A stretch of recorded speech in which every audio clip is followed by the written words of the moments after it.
Good morning साथियों, Saraswati career point में आप सभी का स्वागत है। डेली करंट अफेयर्स हमारा डेली सीरीज। आई होप कि आपको अच्छा लग रहा होगा और आपकी तैयारी में सहयोग हो रहा होगा। ठीक है, चलिए शुरू करते हैं आज का करंट अफेयर। और शुरू करने से पहले चैनल को लाइक और शेयर करें और अपने दोस्तों को भी शेयर करें ताकि उनको भी ज़रूरी जानकारी मिल सके और उनकी तैयारी में सहयोग होए। ठीक है, चलिए शुरू करते हैं आज का पहला क्वेश्चन। वीपी जॉय किस राज्य के नए मुख्य सचिव बने हैं? तो ये केरल के बने हैं। केरल की राजधानी तिरुवनंतपुरम है। मुख्यमंत्री पिनराई विजयन भारतीय कम्युनिस्ट पार्टी से हैं। गवर्नर आरिफ मोहम्मद खान, मुख्य न्यायाधीश एस मणिकुमार।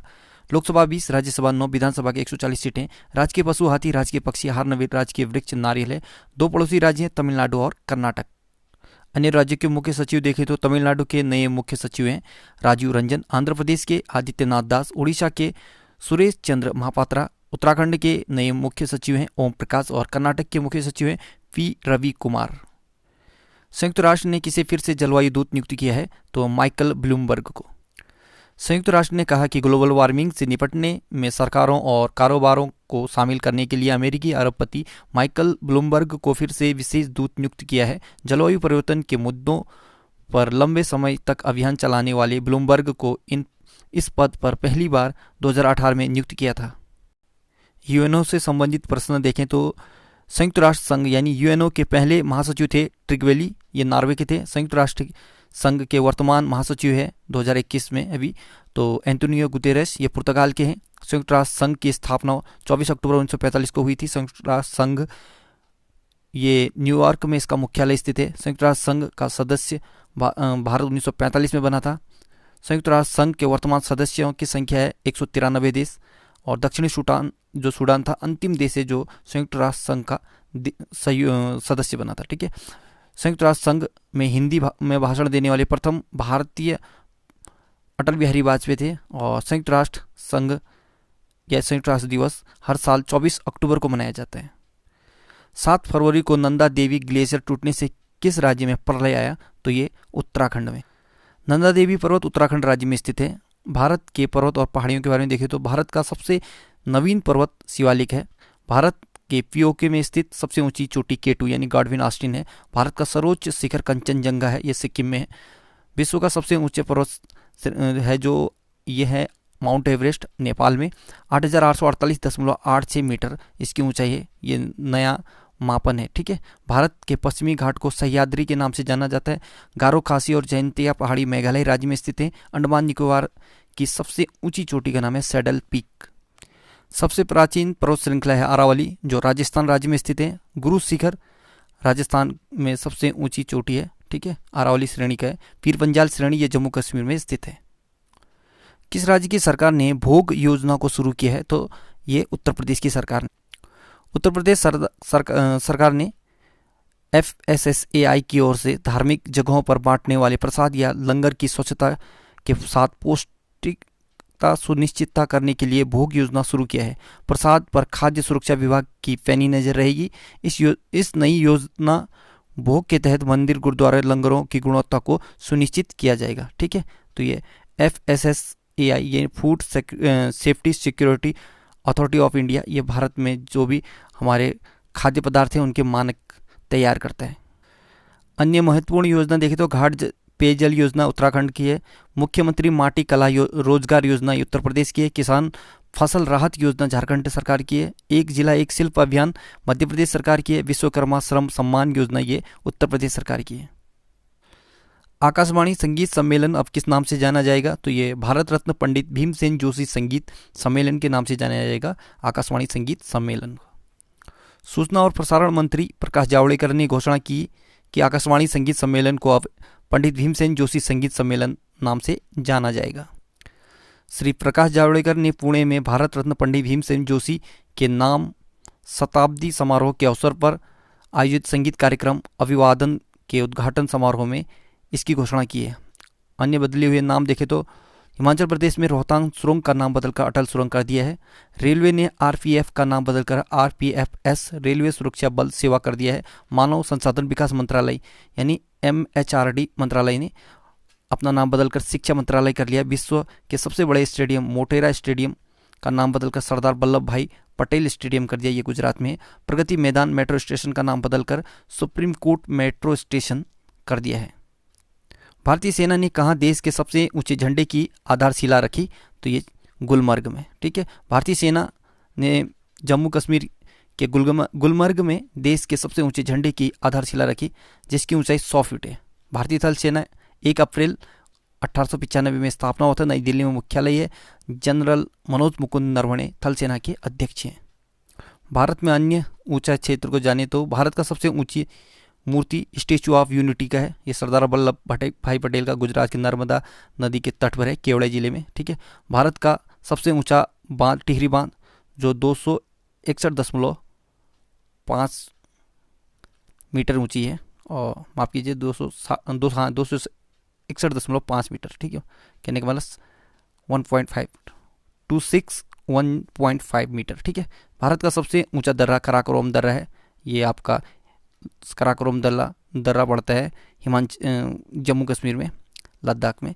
भारत का सबसे ऊंचा जलप्रपात जोग जलप्रपात, इसे गलसोपा जलप्रपात के नाम से भी जानते हैं। और भारत का सबसे बड़ा नदी द्वीप है माजुली, जो ब्रह्मपुत्र नदी पर बना है। केंद्र और किस राज्य के बीच में साइंस सिटी योजना के निर्माण को लेकर समझौता ज्ञापन पर हस्ताक्षर हुए हैं? तो उत्तराखंड, ठीक है। केंद्र और उत्तराखंड सरकार के बीच साइंस सिटी परियोजना के निर्माण को लेकर समझौता ज्ञापन पर हस्ताक्षर हुए। साइंस सिटी के निर्माण पर 173 करोड़ की लागत आएगी। इसे 4 साल के भीतर बनाने का लक्ष्य रखा है। इस साइंस सिटी में ज्ञान विज्ञान का संचार होगा, जहां भूगर्भ जीवन, रोबोटिक्स, अंतरिक्ष विज्ञान, जैव प्रौद्योगिकी, जलवायु परिवर्तन, ऊर्जा और आर्टिफिशियल इंटेलिजेंस समेत विज्ञान से जुड़े हर विषय की जानकारी मिलेगी। उत्तराखंड 9 नवंबर 2000 को गठन हुआ था। राजधानी गैरसैंण और देहरादून है। गैरसैंण ग्रीष्मकालीन, देहरादून शीतकालीन, ठीक है।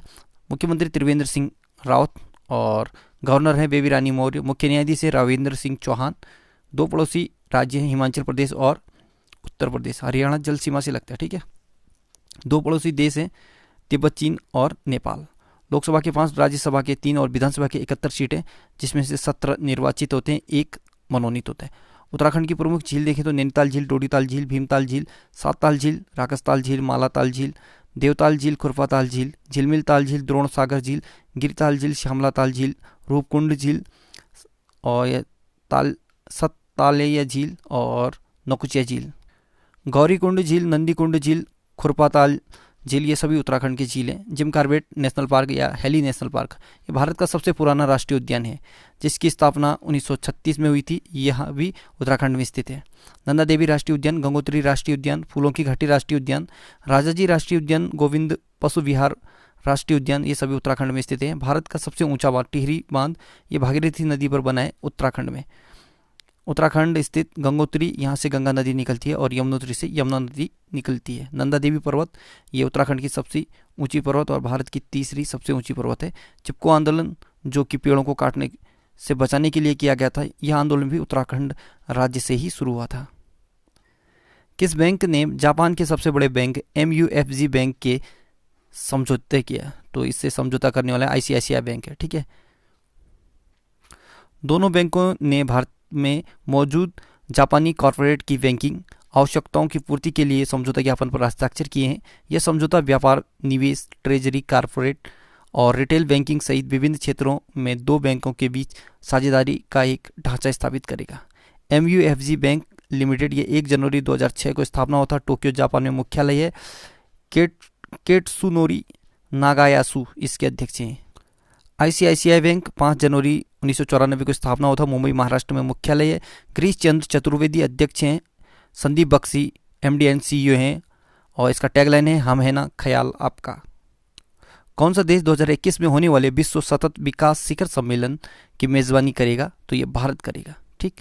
विश्व सतत विकास सम्मेलन विश्व स्तर पर वायु प्रदूषण, ई-वाहन, अक्षय ऊर्जा, ऊर्जा दक्षता, हरित वित्त, नीली अर्थव्यवस्था, सतत उपभोग जैसे विषयों पर चर्चा हेतु एक साझा मंच है।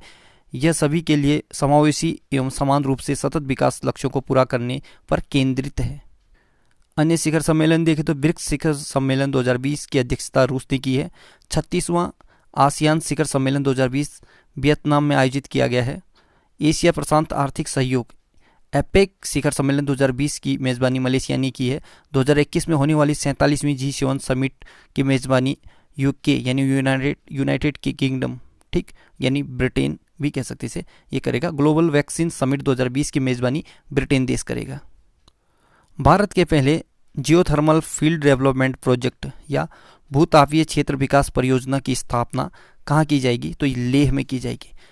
भारत की पहले भूतापीय क्षेत्र विकास परियोजना की स्थापना के लिए एक ऐतिहासिक त्रिपक्षीय समझौते पर हस्ताक्षर किए गए हैं। लद्दाख के उपराज्यपाल आर के माथुर ने इसे कार्बन तटस्थ लद्दाख के लक्ष्य को प्राप्त करने की दिशा में एक कदम करार दिया है। इस परियोजना के पहले चरण 1 मेगावाट बिजली उत्पादन क्षमता लगाई जाएगी और 100% मुक्त बिजली आम जनता को आपूर्ति की जाएगी।